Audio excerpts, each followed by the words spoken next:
All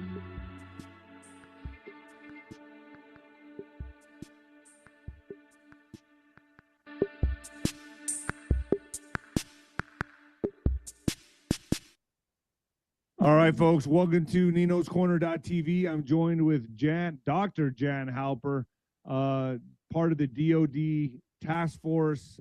She's really made a big impact on mainstream, as well as she's made the circles on alternative media, and it's always a pleasure to have her here. Jan, thank you so much for joining me. Well, Nino, I always love being with you. I'm going to be tying quite a few things together and pulling from my memory. So don't interrupt but if you have a question, just kind of raise your finger and I'll know to slow down. All right? All right, I'm going to let you riff. Okay, that'll be great. So there's one message that I want to get across to people, and that is, don't look at the incidents that are happening as isolated. And what I mean by that is, let's think that what we have is a spider web. In the very center of the spider web, I'm putting the cabal, the British Empire, and Executive Order 13848. People are thinking, what's Maduro? Is it drugs? Is it to take oil? Why is Trump bringing up Canada and tying that into it, and Mark Carney? So let me just start with that. The financial system is incredibly dependent on the drug cartels. And we all know that. And people have been asking me, why hasn't there been justice? Well, first off, we have a corrupt judicial system. So do we really want to see arrests? Do we really want to see handcuffs? And do we really want to see trials? Well, in our dreams, we do. But what do we know about our judicial system? If they arrest someone, are they likely to be able to get to trial within 2 years? And we have a corrupt DOJ. I mean, we know that not because of Bondi or the other people that Trump has put in there, but because of the long-standing people. So what Trump is trying to do is work around these things, get to the rot, and root it out. But at the bottom of it, and the last time I was on, I made a reference about Epstein and 13848, and the bottom line is the British Empire, the Crown Corporation, does not want the U.S. to have financial sovereignty. So if I can just do a quick refresher on how we lost our Constitution in 1871 to remind people, the City of London, the Vatican City, and Washington, D.C. are 3 sovereign states. Washington, D.C. has its own constitution. A lot of people aren't aware of that. The financial and trade since 1687, when William the Conqueror took over England, he gave the City of London the ability to be a sovereign state. If the king, or formerly the queen, had wanted to go into the City of London, they had to get permission to enter that state from the Lord Mayor. And that exists to this day. The goldsmiths are out of there.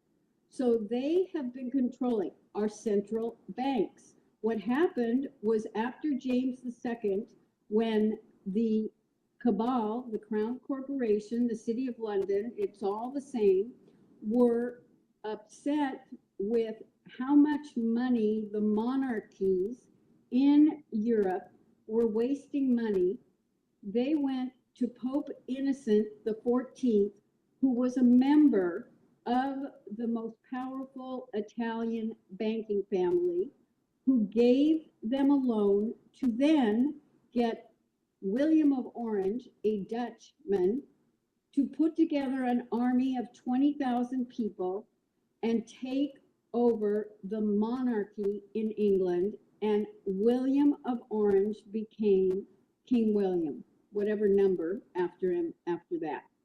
All right, now that is really key, because at that moment also, the Crown Corporation was able to take over the Bank of England.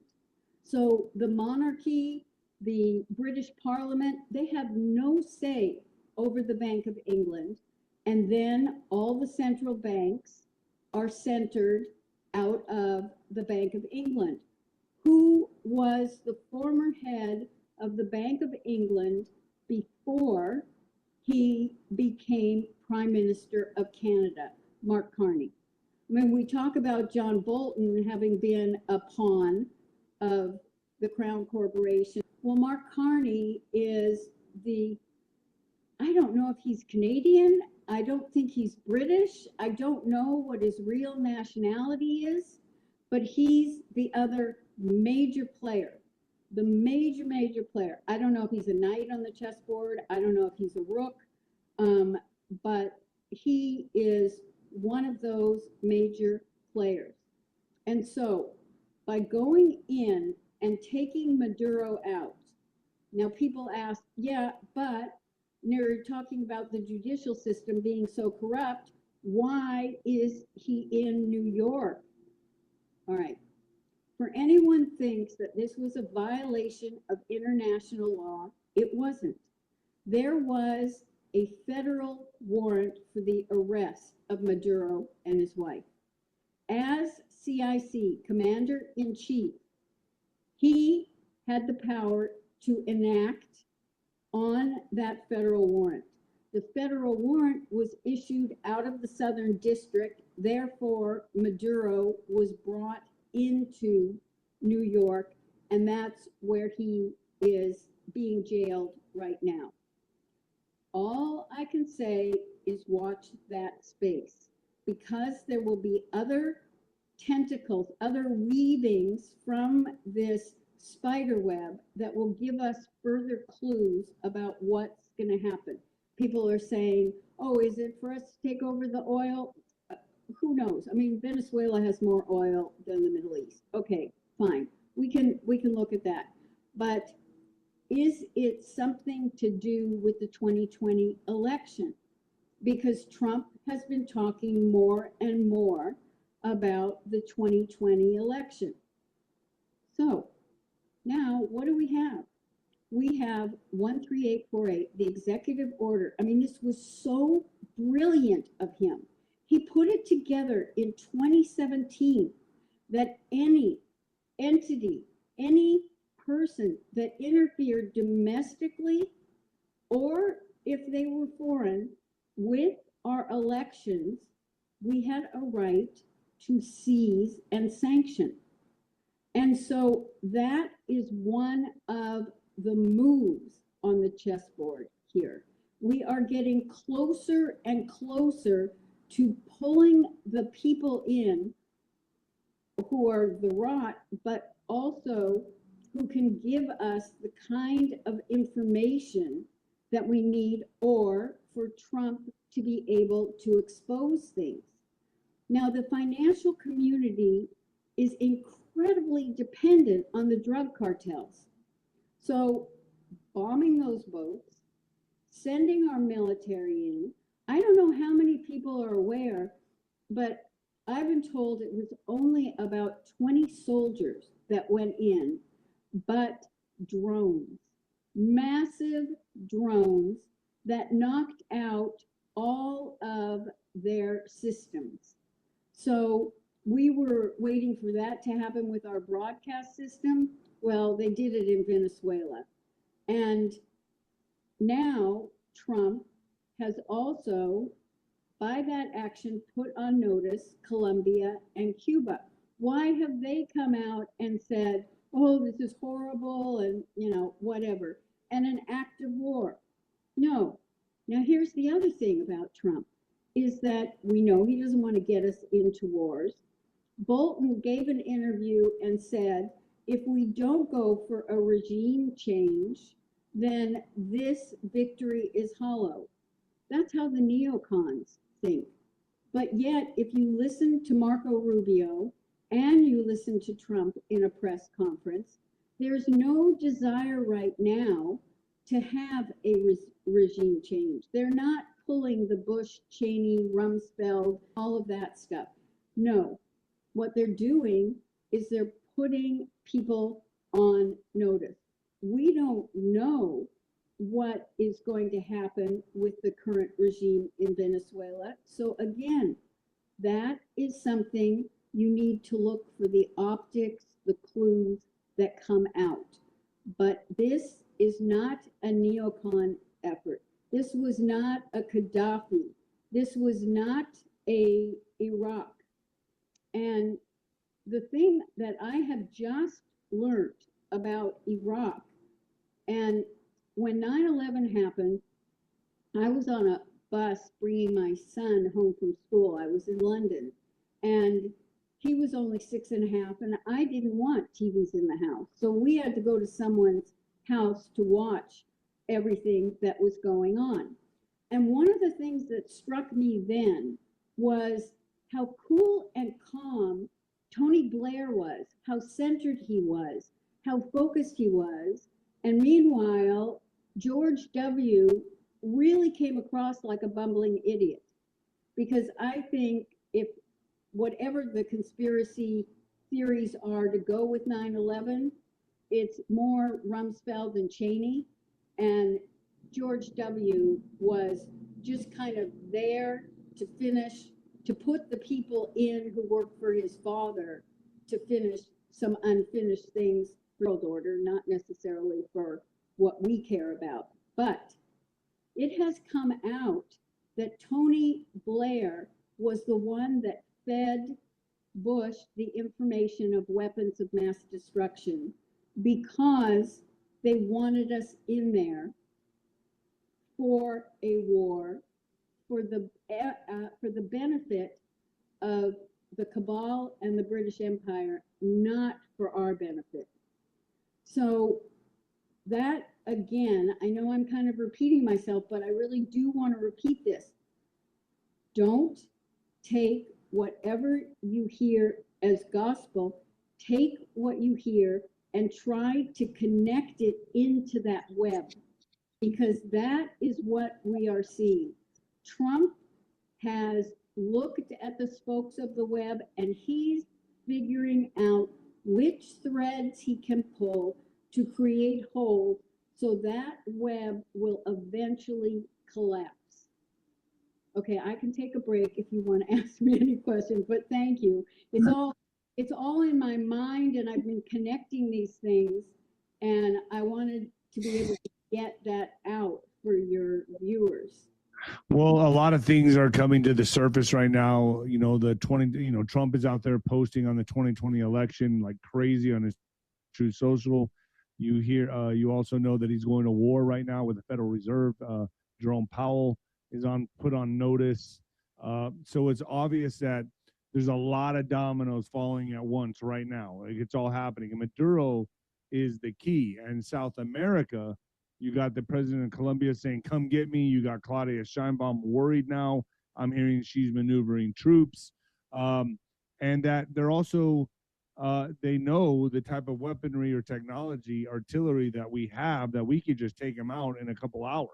So this is not something that's going to be a grandstanding war like we did with Iraq. We have technology now, these frequency weapons that can go in and just kind of take out anybody in a matter of hours. So they all know this now. So what's holding Trump back is his own morality, is what he's saying. But the truth is, we've got to work fast. We've got to work now. We've got to move ahead and complete this mission, correct? Like, we have no time to waste. Right, exactly. And I don't think Trump is holding back in any way. I think as we know what he does, he takes pauses. He takes pauses because he knows his pauses get people going crazy. We do know that part, but he also takes a pause because he needs to see how things, as you said, a domino, which dominoes fell. which dominoes didn't fall. And you can kind of see what's going to be the weakest link where you Exactly. can make the next move. Exactly. And that is the brilliance. But the other thing is that I don't think we've ever seen a cabinet work together. There's a team there because Pete Hegseth is doing his job. Scott Bessent is just as busy as Pete Hegseth because all of the financial that is being exposed, the drug cartels, the connections to the banks, all of that. Then you've got Marco Rubio. I saw this great stream of memes, and it was Marco Rubio has where he's often sitting in the Oval Office, dressed as Khomeini, and the next one had him dressed as, oh, who was it? Well, it had him as the leader of all of these different nations that we are currently attacking. Did you ever think that Marco Rubio would shine as much as he has? You know? I never really took to the guy. I never really liked him when he was going against Trump or running against Trump, obviously, because I knew the horse in the race for me was Trump. But now he's grown on me, and I can tell that he's like a Trump protege. And obviously, Hegseth, Rubio, and Vance, I'm liking them more and more. And it looks like they're going to be the ones forging ahead in the future. Well, exactly. And so if we could imagine that we were in the Oval Office and sitting there was Trump and Hegseth and Bessent and Rubio, they are all looking at their pieces of the puzzle to accomplish the goal of destroying the British financial system, or put another way, create our sovereignty from the British financial system. So now that we have Maduro, he's basically the key to everything, right? He's going to be the key to everything. His testimonies, everything he says, his confessions are going to be is going to lead to everything. The 2020 election, it's going to lead to so much more than that. What about Tina Peters? I mean, she's sitting in jail in the Colorado State Jail right now. Trump has already pardoned her. We're waiting on her. She's also a major component to 2020, 2024. I mean, what's going to happen with her? Have you heard anything about her? I haven't heard anything specific about Tina Peters, but I'm not of the mind that Maduro is the key central piece. He is the key central piece, correct? I don't think he's the key.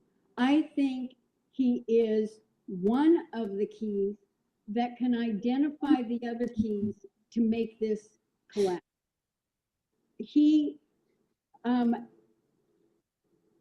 No, I don't see him as that important. What I really see is who are the other people that served him that we need to talk to, that they are the ones who implemented things. Our own politicians that were getting kickbacks. Well, exactly. And I posted about that, and then people got online and said fake. So then what I did was I went back to the original letter that was sent to Trump, and I'm not remembering the person's name who worked for Maduro, who exposed all of our senators, but that was published in a Dallas newspaper, and the list of our senators typewritten was attached to that, and I posted that on my X. You can find that on 𝗵𝗶𝗱𝗏 on X. It's all there. But I mean, but so Maduro is going to lead to the Venezuela. When we say Maduro, then people think that human being. No, the Venezuela exposure, because we need to get the other players. When someone's a leader, and they decide something has to happen, they delegate it. We want to know who he delegated those things to, because they are the ones that have the goods that will further expose things. So that's probably what he's doing right now, right? He's singing like a canary and leading to the web of intricacies that's going to take everybody else down. So they're worse. And they say, Trump has put this on his Truth Social post, that all roads lead to Obama.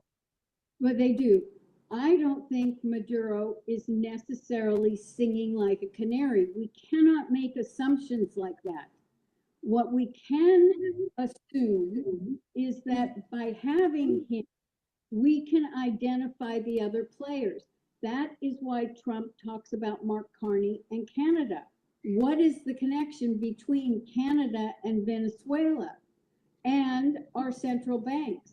The other thing that's before the Supreme Court right now is whether Trump can actually fire 𝗬𝗎𝗂𝗁, the whatever her role is. I'm sorry, I'm having senior moments on titles. That's all right. But you know who I'm talking about. She works for the Federal Reserve. She's one of the governors, or whatever you call them. If the Supreme Court rules in Trump's favor on that, then to your point that you brought up, Powell's the next hit. But also don't forget, in Trump's first administration, he moved the Federal Reserve under the Treasury. That was the first step in taking away the sovereignty of the Federal Reserve. If people aren't aware, the U.S. has never controlled the Federal Reserve. They are basically the U.S. central bank. Right. They're a separate entity. They're their own thing. Exactly. They are a complete separate entity that no president has ever had control over. But by first moving them under the Treasury, that was when Mnuchin was able to start the process. Bessent is really working on that process to expose it, to root it out, and to break it up even more. So how long do you think, Jan, that this, I've always said 2026 is going to be an exciting year. This is the year of action. How long do you think this is going to take? I mean, when do you think the dominoes really begin to fall? Well, you know, as Colonel 𝗏𝗏𝗶𝗹 says, it takes as long as it's going to take. And I agree with that. But are you familiar with, at Gitmo, they have put together a media room? All right. Yes. Yeah, I've been told about this. Okay. Yeah. 𝗏𝗏𝗶𝗏 has people that are already there, he says, and I've talked to some people that are there. Okay. So all right. So let's just think about what that means. We don't have to worry about our corrupt judicial system. Haven't we been waiting for public tribunals? Yeah.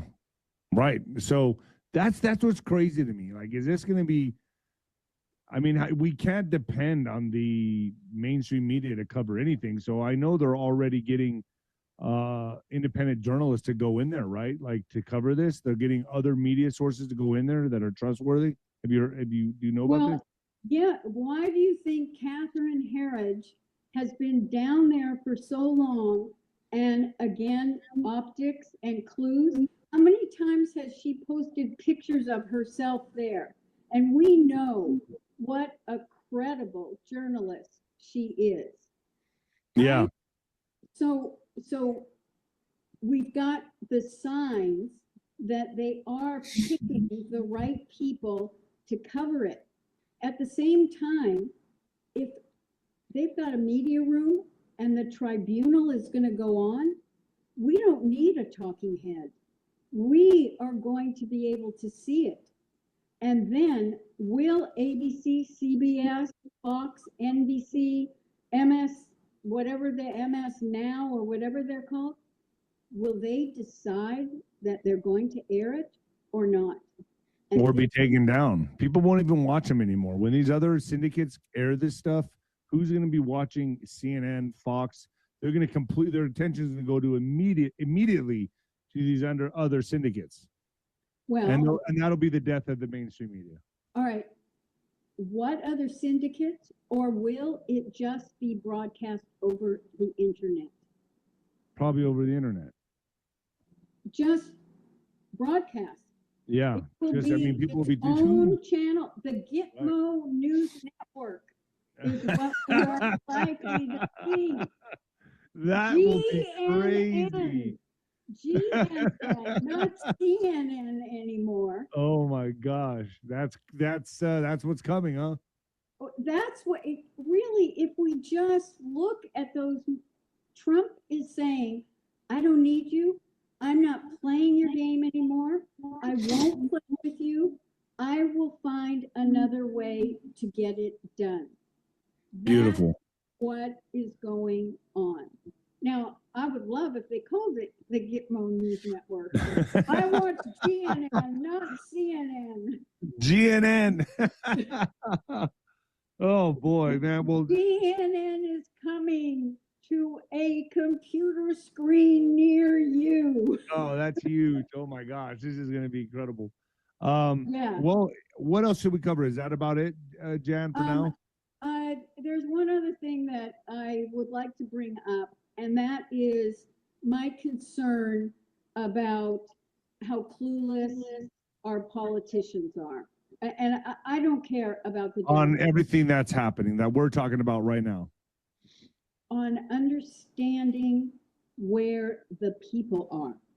Because I haven't finished my report for the DOD, but I am in the midst of this analysis, and what I am calling it is the voter psychological shift. So before Trump, yeah, you could have all these young consultants tell you, focus on these issues, tell them what they want to hear, blah, blah, blah, get into their hearts and minds.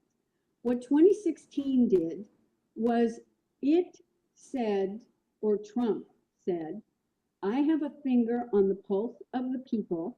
What the people said is Trump is saying what I'm thinking, but I am too afraid to say because I'll be punished. What did 2020 do? 2020 did for the people that we had trusted that if I vote for you and you represent me, you're going to do a job that's going to take care of me. Oh, I found out that you didn't, that you betrayed every bit of that trust. Worse is what Trump, not worse Trump, but worse was that Trump had to keep on harping on it because we, the people, had to realize we were sitting on our bottoms thinking that things were going to get done. So we had to get off our bottoms. 2020 was people getting off of our bottoms and taking back control. 2024 was basically, it's as if in Jordan, there's an incredible place called Petra. In fact, Raiders of the Lost Ark was filmed there, but there was a huge rock that was, 100 feet wide and a couple of 100 feet high, and an earthquake cracked it, and it's called the 𝗬𝗵𝗶𝗹.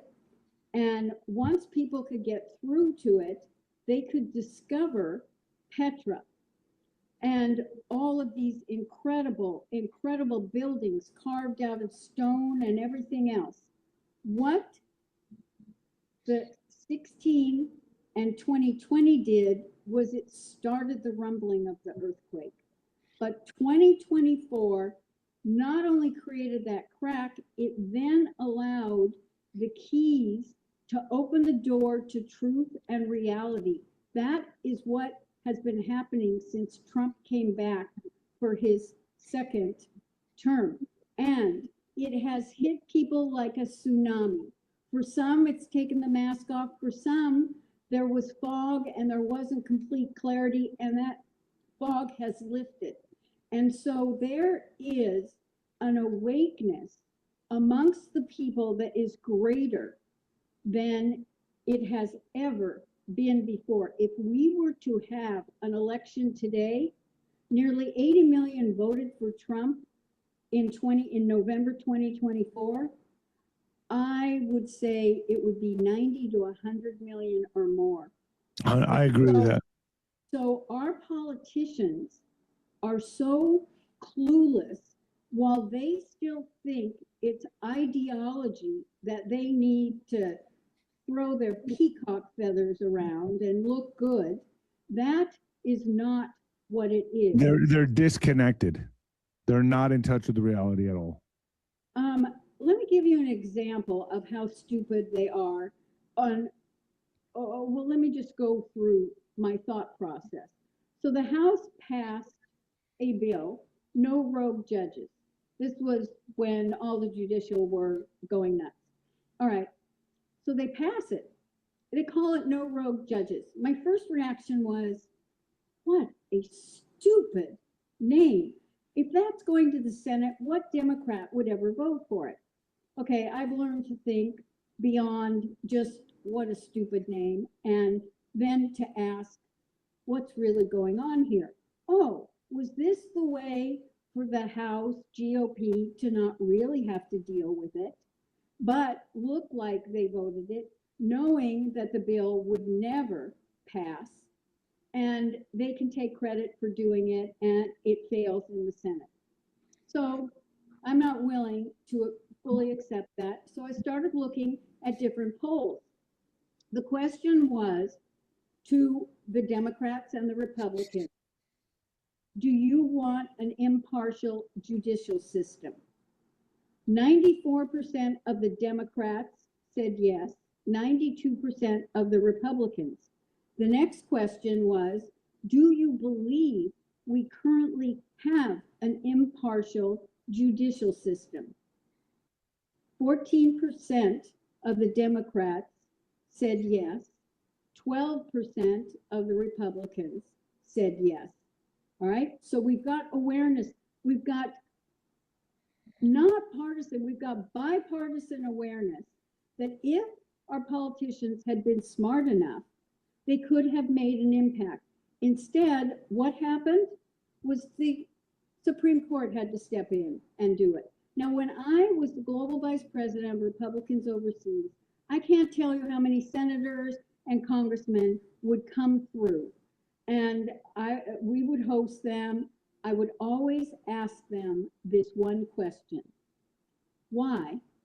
Tell me why, after all these years, our country stagnates and you are still discussing the same issues: income inequality, immigration, Second Amendment, gun rights. Why don't you ever work together to bring any resolution? Any resolution? The answer was, then what would we have to campaign on? From the honest, what would we have to campaign on? So our country stagnates for their self-serving interests, which we know they're self-serving. That is not something that is news to any of us, even if your head was where the sun doesn't shine. We've known that. But now my next point is how stupid they were to blow an opportunity that they could have campaigned on, that they shut down the rogue judges. Why didn't they call it ending impartial judicial exercise? Why didn't they come up with some name that would then have gotten, we just needed 7 Democrats to vote to pass that bill in the Senate. That's all. That's what ended the shutdown. That's all that would have been needed. But why don't they do that? And that is all about the wording, huh? Well, it's more. It was strategically, so they looked good and then didn't have to really deal with this issue. I mean, I could give you a list of things that they postpone and procrastinate because they don't want to look bad. They don't want to deal with any conflict or blowback from their voters. So, and I'll be happy to come back another time and really go into that in detail, but that's the game they play. And that is why we look at our country and we have no movement. That is why they're scared of Trump, because he's rattling the cages, man. Urgency. He operates from urgency and he makes things happen. And they don't know how to make things happen. Jan, thank you so much for joining me. I love having you on. Dr. Jan Halper, folks. Where do people find you? The best is X, which is biz_shrink. There's no numbers. There are not dashes. There are not a couple of underscores. There are 12 fake accounts, last I counted. But it's biz_shrink, and it's real Dr. Jan at Truth. Beautiful. Two best ways. Stay with me just for a moment, folks. Please like, share, and subscribe to the channel, baby. Jan Halper, you're awesome. I love having you on. Stay with me just for a moment. Thanks. Please.